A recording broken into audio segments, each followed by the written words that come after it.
Friends, welcome back to our channel wealthy life.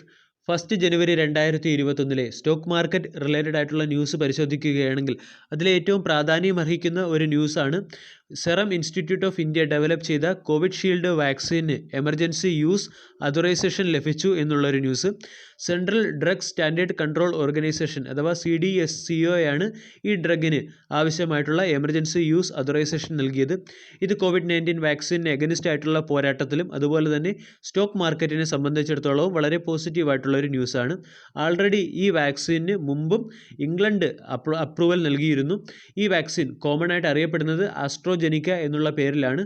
അതുകൂടാതെ തന്നെ 2 ജനുവരി 2021 COVID-19 vaccination dry day ആയിട്ട് കൂടി പ്ലാൻ ചെയ്തിട്ടുണ്ട്. ഇത് COVID-19 ഡിസ്ട്രിബ്യൂഷന് എഗനിസ്റ്റ് ആയിട്ടുള്ള അല്ലെങ്കിൽ COVID-19 ഡിസ്ട്രിബ്യൂഷനിൽ ഉള്ള ചലഞ്ചസുകൾ ഐഡൻറ്റിഫൈ ചെയ്യുന്നതിന് വേണ്ടിയാണ് ഡ്രൈ ഡേ പ്ലാൻ ചെയ്തിരിക്കുന്നത്.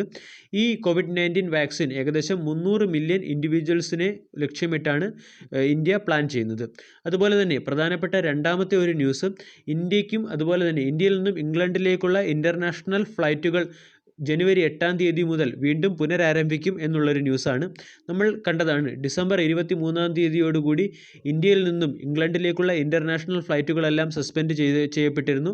അതിന് പിന്നിലെ റീസൺ നോക്കുകയാണെങ്കിൽ ഇംഗ്ലണ്ടിൽ പുതിയ രീതിയിലുള്ള ഒരു COVID-19 വാക്സിൻ്റെ സ്ട്രെയിൻ പ്രത്യക്ഷപ്പെട്ടതും അത് വളരെ പെട്ടെന്ന് പടർന്നു പിടിക്കുന്നതും ആയൊരു ന്യൂസ് വന്നതിന് ശേഷമായിരുന്നു ഇങ്ങനെ ഒരു ആക്ഷൻ ഉണ്ടായത്.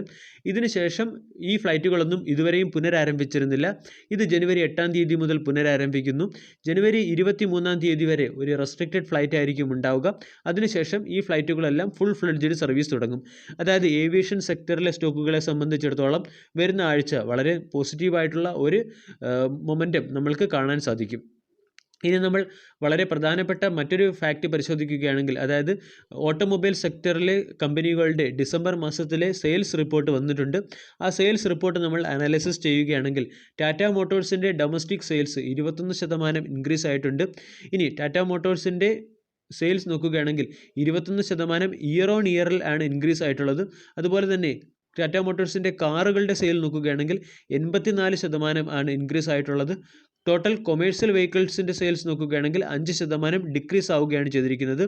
റീറ്റെയിൽ സെക്ടറിൽ ഈ കമ്പനിക്ക് ഏകദേശം 18% ഗ്രോത്ത് ഉയർത്താൻ കഴിഞ്ഞിട്ടുണ്ട്. അതുപോലെ തന്നെ മറ്റൊരു കമ്പനിയായിട്ടുള്ള അശോക് ലേലാൻഡിൻ്റെ റിപ്പോർട്ട് നോക്കുകയാണെങ്കിൽ അവിടെയും 14% സെയിൽ ഗ്രോത്ത് ആണ് നമ്മൾക്ക് കാണാൻ സാധിക്കുന്നത്. നമ്മൾക്കെല്ലാവർക്കും അറിയാം Ashok Leyland medium and heavy commercial vehicle ഉണ്ടാക്കുന്ന കമ്പനിയാണ്. പക്ഷേ കൊമേഴ്സ്യൽ വെഹിക്കിൾസിൻ്റെ സെയിൽസിൽ ഒരു ഡിക്ലൈനാണ് ഉണ്ടായിരിക്കുന്നത്. ഏകദേശം 2% ഡിക്ലൈനാണ് കൊമേഴ്സ്യൽ വെഹിക്കിൾസിനകത്ത് കമ്പനി റിപ്പോർട്ട് ചെയ്തിരിക്കുന്നത്. പക്ഷേ കമ്പനിയുടെ എക്സ്പോർട്ട് നോക്കുകയാണെങ്കിൽ 14.5% ഉയർന്നിട്ടുണ്ട്. അതുപോലെ തന്നെ സെയിൽസും ഉയർന്നിട്ടുണ്ട്. ഇതൊരു പോസിറ്റീവായിട്ടുള്ള ഒരു ഫാക്റ്റ് തന്നെയാണ്. ഇനി ട്രാക്ടർ സെക്ടറിലെ പ്രധാനപ്പെട്ട സ്റ്റോക്കുകൾ നോക്കുകയാണെങ്കിൽ, അതായത് എസ്കോട്ട്സും മഹീന്ദ്ര ആൻഡ് മഹീന്ദ്രയും, എസ്കോട്ട്സിൻ്റെ സെയിൽസ് ഏകദേശം 90% ഇയർ ഓൺ ഇയറിൽ വർദ്ധിച്ചത്. അതുപോലെ തന്നെ ട്രാക്ടർ സെയിൽസ് നോക്കുകയാണെങ്കിൽ 88% വർദ്ധിച്ചിട്ടുണ്ട്. ഈ സ്റ്റോക്കിനെ സംബന്ധിച്ചിടത്തോളം വളരെ പോസിറ്റീവായിട്ടുള്ള ഒരു ന്യൂസാണ്. ഇത് നമ്മൾ ആൾറെഡി പ്രതീക്ഷിച്ചതുമാണ്. അതുപോലെ തന്നെ മഹീന്ദ്ര ആൻഡ് മഹീന്ദ്ര എന്ന കമ്പനി നോക്കുകയാണെങ്കിൽ ആ കമ്പനിയുടെ ട്രാക്ടർ സെയിൽസിൽ 25% ഗ്രോത്താണ് കമ്പനി കൈവരിച്ചത്. അതുപോലെ തന്നെ പക്ഷേ അതിൻ്റെ കൊമേഴ്സ്യൽ വെഹിക്കിൾസിൻ്റെ സെയിൽസ് നോക്കുകയാണെങ്കിൽ അവിടെ നമ്മൾക്ക് 10.3% ഡിക്ലൈനാണ് കാണാൻ സാധിക്കുക.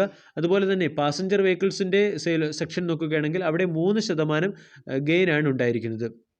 ഇനി വളരെ രാജ്യത്തെ ഏറ്റവും വലിയ കാർ മേക്കറായിട്ടുള്ള മാരുതി സുസുക്കിയുടെ റിപ്പോർട്ട് പരിശോധിക്കുകയാണെങ്കിൽ മാരുതി സുസുക്കി 20% സെയിൽസ് ഗ്രോത്ത് ആണ് റിപ്പോർട്ട് ചെയ്തിരിക്കുന്നത്.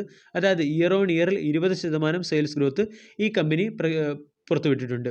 ഇനി മറ്റൊരു പ്രധാനപ്പെട്ട കമ്പനിയായിട്ടുള്ള ഏഷ്യറിൻ്റെ കൊമേഴ്സ്യൽ വെഹിക്കിൾസ് ഡാറ്റ നോക്കുകയാണെങ്കിൽ അവിടെ നമ്മൾക്കൊരു വീഴ്ചയാണ് കാണാൻ സാധിക്കുന്നത്. അതായത് ഏഷ്യറിൻ്റെ കൊമേഴ്സ്യൽ വെഹിക്കിൾസ് 3% ഫോൾ ആയ കാഴ്ചയാണ് നമ്മൾക്ക് കാണാൻ സാധിച്ചത് ഇയർ ഓൺ ഇയറിൽ. അതുകൂടാതെ 2 വീലർ സെഗ്മെൻറ്റിലും കമ്പനിയുടെ പെർഫോമൻസ് അല്പം ഡിക്ലൈൻ ആയിട്ടുണ്ട്. ആൾറെഡി നമ്മൾക്ക് എല്ലാവർക്കും അറിയാം വിൻ്റർ സീസണിൽ 2 വീലേഴ്സിൻ്റെ സെയിൽസ് ഡിക്രീസ് ആകും. അതുപോലെ തന്നെ 4 വീലേഴ്സിൻ്റെ സെയിൽസ് ഇൻക്രീസ് ആകും. ആ ഒരു പ്രത്യേകത അല്ലെങ്കിൽ ആ ഒരു കാര്യം ഇപ്രാവശ്യത്തെ സെയിൽസ് റിപ്പോർട്ടിലും പ്രകടമായിട്ടുണ്ട്.